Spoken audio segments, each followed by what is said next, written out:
নমস্কার বন্ধুরা, আমাদের চ্যানেলে তোমাদের সকলকে স্বাগত জানাই। আজকে আমরা তোমাদের জন্য নিয়ে এসেছি বিখ্যাত রাশিয়ান লেখক অ্যান্টন চেকভের লেখা একটি দুর্দান্ত ছোট গল্প দ্য বেট। অ্যান্টন চেকভের জন্ম 1860 সালে ও মৃত্যু 1904 সালে। অ্যান্টন চেকভ ছোট গল্পের একজন অনন্য শিল্পী এবং আধুনিক নাটকের পথিকৃৎ। তিনি রাশিয়ার অন্যতম শ্রেষ্ঠ গল্পকার হিসেবে স্বীকৃত। তার সাহিত্যিক কৃতিত্বের মূল বৈশিষ্ট্য ছিল সাধারণ জীবনযাপনের মধ্যে অসাধারণকে খুঁজে পাওয়া। তার লেখা কয়েকটি বিখ্যাত রচনা হল the seagull, uncle Vanya, the bet, the lady with the dog, the cherry orchard ইত্যাদি। চলো তাহলে আর দেরি না করে শুনে নিই আমরা আজকের আমাদের আলোচ্য ছোট গল্প দ্য বেট। সেটা ছিল এক অন্ধকার শরতের রাত। বয়স্ক ব্যাংকার তার পড়ার ঘরে এক প্রান্ত থেকে অন্য প্রান্তে পায়চারি করছিলেন। 15 বছর আগে এক শরতের সন্ধ্যায় দেওয়া পার্টির কথা ভাবতে ভাবতে সেখানে বহু বুদ্ধিমান মানুষ উপস্থিত ছিলেন, আর আলোচনা জমেছিল নানা আকর্ষণীয় বিষয়ে। কথোপকথনের এক পর্যায়ে মৃত্যুদণ্ডের প্রসঙ্গ ওঠে। অতিথিদের মধ্যে অনেক পণ্ডিত ব্যক্তি ও সাংবাদিক ছিলেন, যাদের অধিকাংশই মৃত্যুদণ্ডের বিরোধিতা করেন। তাদের মতে এটি শাস্তির একটি সেকেলে ও অপ্রাসঙ্গিক পদ্ধতি, যা খ্রিস্টান রাষ্ট্রের নীতির সঙ্গে অসঙ্গত ও অনৈতিক।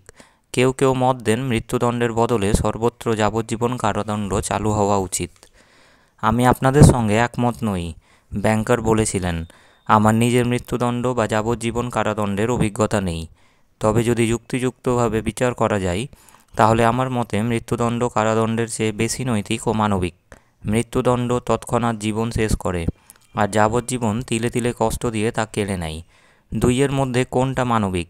যেটা কয়েক সেকেন্ডে মৃত্যুর কোলে ঠেলে দেয়, নাকি সেটা যেটা বছরের পর বছর যন্ত্রণা দিয়ে একটু একটু করে জীবনটাকে নিংড়ে নেয়? দুটোই সমান অনৈতিক, একজন অতিথি মন্তব্য করেছিলেন।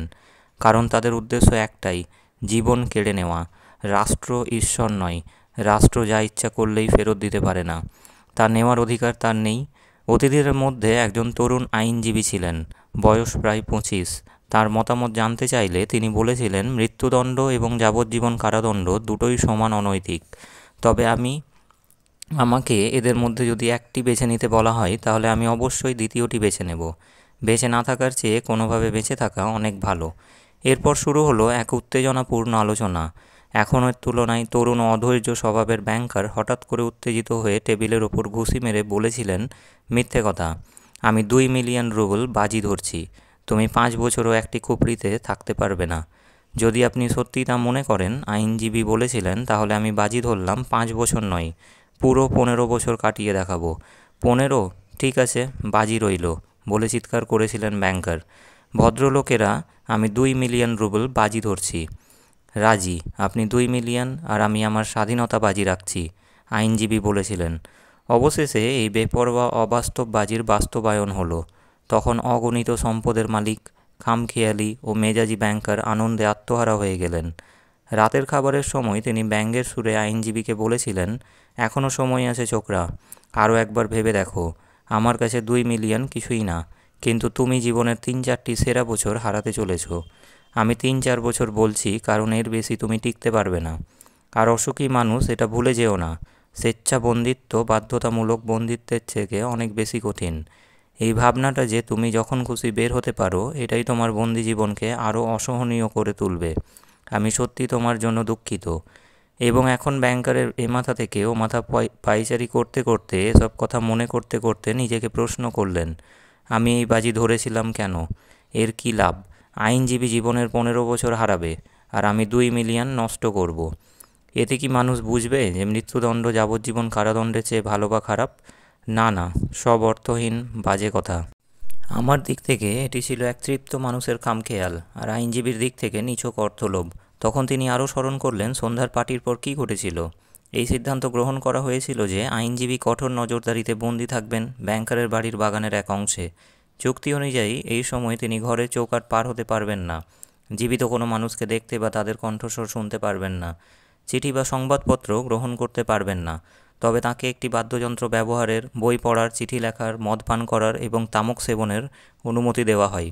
চুক্তি অনুযায়ী বাইরের পৃথিবীর সঙ্গে তাঁর একমাত্র যোগাযোগের মাধ্যম থাকবে একটি ছোট্ট জানালা, যা বিশেষভাবে এই উদ্দেশ্যে তৈরি করা হয়েছিল। তার যা কিছু প্রয়োজন, বই, সঙ্গীত, মদ, তিনি জানালার মাধ্যমে একটি নোট পাঠিয়ে যে কোনো পরিমাণে তা আনিয়ে নিতে পারবেন। চুক্তিতে সব সূক্ষ্ম বিবরণ উল্লেখ করা হয়েছিল, যাতে আইনজীবীর বন্দিত্ব সম্পূর্ণরূপে বাইরের জগতের মানুষদের থেকে বিচ্ছিন্ন হয় এবং তিনি বাধ্য হন ঠিক 15 বছর বন্দি থাকতে। 1870 সালের 14ই নভেম্বর রাত 12টা থেকে 1885 সালের 14ই নভেম্বর 12টা পর্যন্ত। যদি তিনি শর্ত লঙ্ঘনের চেষ্টা করেন, এমনকি নির্দিষ্ট সময়ের 2 মিনিট আগেও যদি তিনি বেরিয়ে আসেন, তবে ব্যাংকার তাঁকে 2 মিলিয়ন রুবেল দেওয়ার বাধ্যবাধকতা থেকে মুক্তি পেতে পারেন। তার বন্দি জীবনের প্রথম বছরে যতটুকু তার সংক্ষিপ্ত নোট থেকে বোঝা যেত, আইনজীবী একাকিত্ব ও বিরক্তিতে ভীষণ কষ্ট পেয়েছিলেন। তার অংশ থেকে দিন রাত পিয়ানোর সুর শোনা যেত। তিনি মদ ও তামাক পরিত্যাগ করেছিলেন। মদ, তিনি লিখেছিলেন, কামনাকে উদ্দীপ্ত করে, আর কামনা একজন বন্দির প্রধান শত্রু। তাছাড়া একা ভালো মদ পান করার চেয়ে বিরক্তিকর আর কিছুই নেই, এবং তামাক তার ঘরের বাতাস নষ্ট করে দেয়। প্রথম বছরে তাঁকে যেসব বই পাঠানো হয়েছিল সেগুলো ছিল হালকা প্রকৃতির, জটিল প্রেম কাহিনী সম্পন্ন উপন্যাস, অপরাধ ও কল্পনার গল্প, প্রহসন ইত্যাদি। দ্বিতীয় বছরে আর পিয়ানোর সুর শোনা গেল না, এবং বন্দি মানুষটি শুধুই ক্লাসিক বই চাইতেন। পঞ্চম বছরে আবার সুর শোনা গেল, এবং তিনি মদ চাইলেন। জানালা দিয়ে যারা তাকে দেখতেন তাদের মতে সারা বছর জুড়ে তিনি কিছুই করেননি, শুধু খেতেন, মদ্যপান করতেন আর বিছানায় শুয়ে থাকতেন। তিনি প্রায়ই হাই তুলতেন এবং ক্ষিপ্তভাবে নিজের সঙ্গে কথা বলতেন। তিনি আর কোনো বই পড়তেন না। মাঝে মাঝে রাতে লিখতে বসতেন। ঘন্টার পর ঘন্টা লেখার পর সকালে তিনি সব কাগজ ছিঁড়ে ফেলতেন। একাধিকবার তাকে কাঁদতেও শোনা যায়। ষষ্ঠ বছরের দ্বিতীয়ার্ধে বন্দি মানুষটি নিষ্ঠার সঙ্গে ভাষা, দর্শন ও ইতিহাসের অধ্যয়ন শুরু করলেন। তিনি এতটাই আগ্রহের সঙ্গে এই বিষয়গুলি পড়তে লাগলেন যে ব্যাংকারের বই সংগ্রহ করার সময় পাওয়াটাও কঠিন হয়ে পড়ল। 4 বছরে তাঁর অনুরোধে প্রায় 600টি বই কেনা হয়েছিল। তার এই আবেগ যখন তুঙ্গে, তখন ব্যাংকার বন্দির কাছ থেকে নিম্নলিখিত চিঠিটি পেলেন। আমার প্রিয় কারারক্ষক, আমি এই বাক্যগুলি 6টি ভাষায় লিখছি। এগুলো বিশেষজ্ঞদের দেখান, তাঁদের এগুলো পড়তে দিন। যদি তারা এই লেখায় একটি ভুলও না খুঁজে পান, তবে আমি আপনাকে বিনীতভাবে অনুরোধ করছি বাগানে একটি গুলি ছুঁড়তে আদেশ দিন। সেই শব্দ শুনেই বুঝবো আমার পরিশ্রম বৃথা যায়নি। সব যুগের ও দেশের প্রতিভাধর ব্যক্তিরা বিভিন্ন ভাষায় কথা বলেন, কিন্তু তাঁদের সবার মধ্যে একই শিখা প্রজ্বলিত। যদি জানতেন এখন তাঁদের বুঝতে পারার ফলে আমার আত্মা কি স্বর্গীয় সুখ অনুভব করছে। বন্দির ইচ্ছা পূরণ হলো। ব্যাংকারের আদেশে বাগানে 2টি গুলি ছোঁড়া হলো। তারপর 10ম বছরের পর বন্দি ঠাই টেবিলের সামনে বসে শুধুমাত্র নিউ টেস্টামেন্ট পড়তেন। ব্যাংকারের কাছে একটি অদ্ভুত মনে হলো যে একজন ব্যক্তি যিনি 4 বছরে 6 শতাধিক জ্ঞানমূলক গ্রন্থ আয়ত্ত করেছেন, তিনি প্রায় 1 বছর ব্যয় করেছেন একটি বই পড়তে যা সহজে বোঝা সম্ভব এবং কোনো মতেই খুব মোটা নয়। নিউ টেস্টামেন্টের পর তিনি ধর্মের ইতিহাস ও ধর্মতত্ত্ব অধ্যয়ন শুরু করলেন। তার বন্দি জীবনের শেষ 2 বছরে তিনি বিপুল পরিমাণ বই পড়লেন, তবে নির্দিষ্ট কোনো ধারাবাহিকতা ছিল না। এক সময় তিনি প্রাকৃতিক বিজ্ঞানের দিকে মনোযোগ দিতেন, আবার অন্য সময় তিনি বাইরন বা শেক্সপিয়ারের রচনায় ডুব দিতেন। তার পাঠানো নোটে একসঙ্গে রসায়নের বই, চিকিৎসাবিদ্যার পাঠ্যপুস্তক, একটি উপন্যাস আর দর্শন বা ধর্মতত্ত্ব বিষয়ক কিছু গ্রন্থের অনুরোধ থাকত।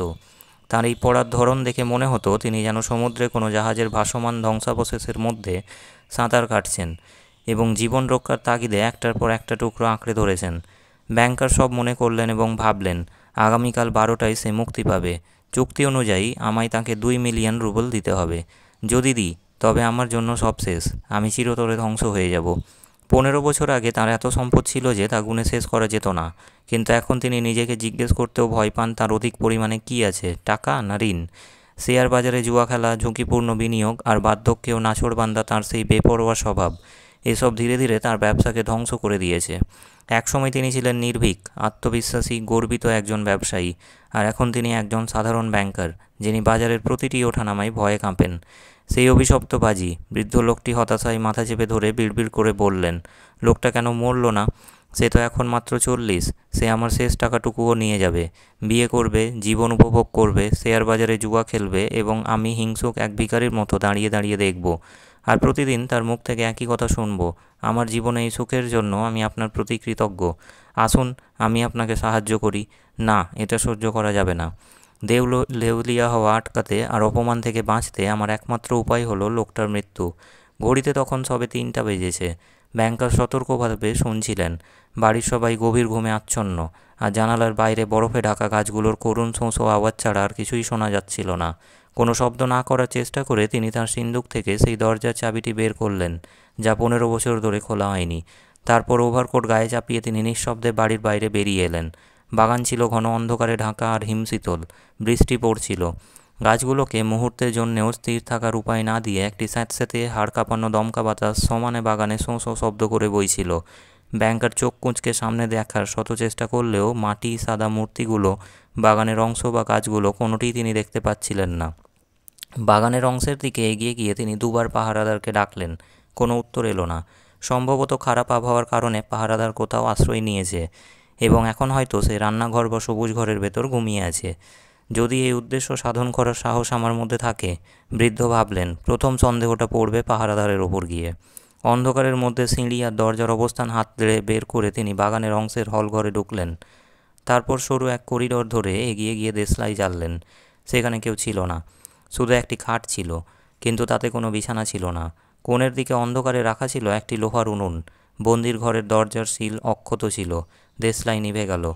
বৃদ্ধ উত্তেজনায় কাঁপতে কাঁপতে ছোট জানালাটা দিয়ে ভিতরে উঁকি মারলেন। বন্দির ঘরে একটি মোমবাতি ক্ষীণভাবে জ্বলছিল। তিনি টেবিলের সামনে বসেছিলেন। তার পিঠ, মাথার চুল আর হাত ছাড়া কিছুই দেখা যাচ্ছিল না। টেবিলে দুটি চেয়ার এবং টেবিলের কাছে কার্পেটে খোলা বই ছড়িয়ে ছিটিয়ে পড়েছিল। 5 মিনিট কেটে গেল, কিন্তু বন্দি একবারও নড়লেন না। 15 বছরের বন্দি জীবন তাকে সম্পূর্ণ স্থির হয়ে বসতে শিখিয়ে দিয়েছে। ব্যাংকার জানালায় আঙুল দিয়ে টোকা মারলেন, কিন্তু বন্দি কোনো প্রতিক্রিয়া দেখালেন না। তারপর তিনি সতর্কভাবে দরজার সিল ছিঁড়ে চাবিটা তালায় ঢোকালেন। মরচে ধরে তালাটা কর্কশ শব্দে ঘষ্টান দিল, আর দরজাটা কড়কড় শব্দ করে উঠল। ব্যাংকার ভাবলেন সঙ্গে সঙ্গে হয়তো ভেতর থেকে বিস্ময়ের চিৎকার বা পায়ের শব্দ শোনা যাবে। এরপর 3 মিনিট কেটে গেল, কিন্তু ঘরটা আগের মতোই নিস্তব্ধ রইল। অবশেষে তিনি ঘরে ঢোকার সিদ্ধান্ত নিলেন। টেবিলের সামনে বসেছিলেন এক ব্যক্তি, কিন্তু তাকে দেখে সাধারণ মানুষ বলে মনে হচ্ছিল না। তিনি ছিলেন যেন এক কঙ্কাল, যার চামড়া হাড়ের সঙ্গে লেগে আছে।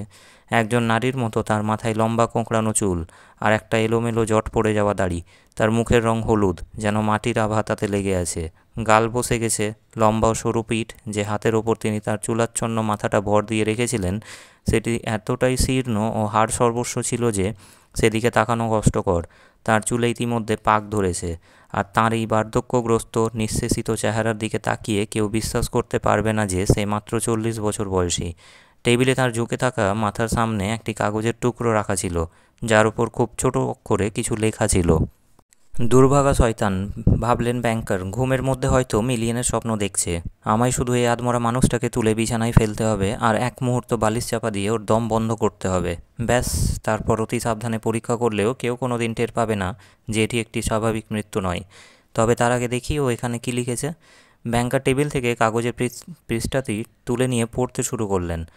আগামীকাল ঠিক মধ্যরাত 12টায় আমি আমার স্বাধীনতা ফিরে পাবো এবং মানুষের সঙ্গে মেলামেশার অধিকার অর্জন করব। কিন্তু এই ঘর ছেড়ে যাওয়ার আগে এবং সূর্যের আলো দেখার পূর্বে আমি আপনাকে কয়েকটি কথা বলা প্রয়োজন বলে মনে করি। আমি নিজের স্বচ্ছ বিবেকের সঙ্গে এবং সেই ঈশ্বরের সামনে যিনি আমাকে দেখছেন ঘোষণা করছি যে আমি স্বাধীনতা, জীবন, স্বাস্থ্য, এমনকি আপনার বইগুলোতে যাকে জীবনের শ্রেষ্ঠ আশীর্বাদ বলা হয়, সেই সব কিছুকেই ঘৃণা করি। 15 বছর ধরে আমি মনোযোগ সহকারে পার্থিব জীবন অধ্যয়ন করেছি।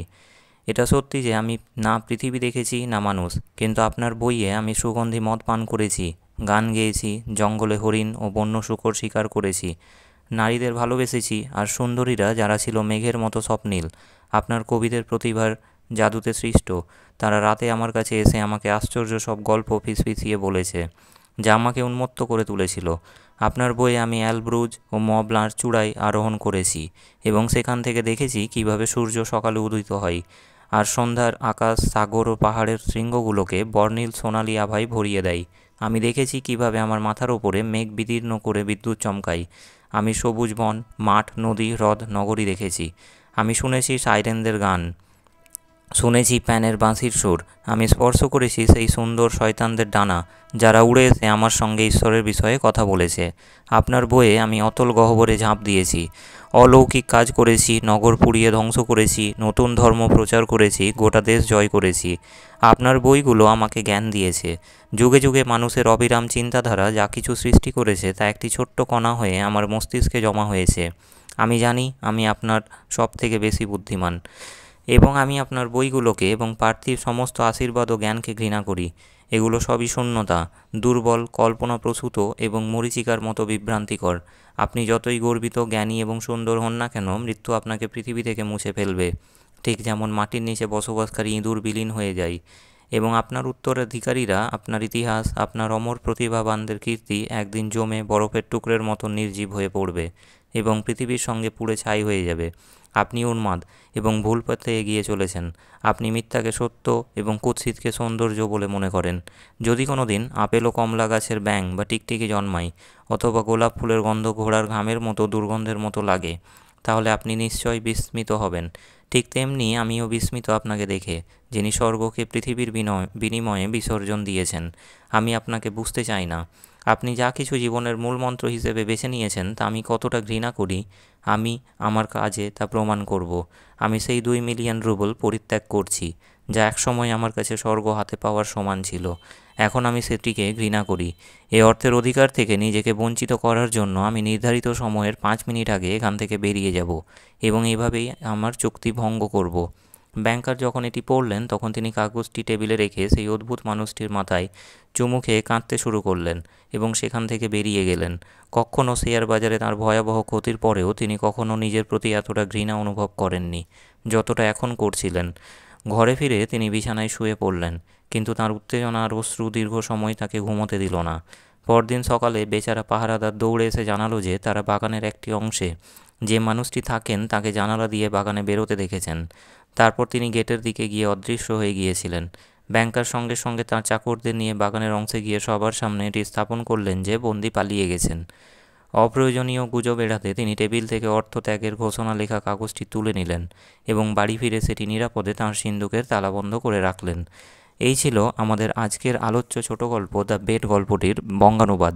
যদি ভিডিওটি তোমাদের ভালো লেগে থাকে তাহলে ভিডিওটিকে লাইক, শেয়ার ও চ্যানেলটিকে সাবস্ক্রাইব করতে ভুলবে না। জুড়ে থাকো আমাদের চ্যানেলের সাথে। ধন্যবাদ।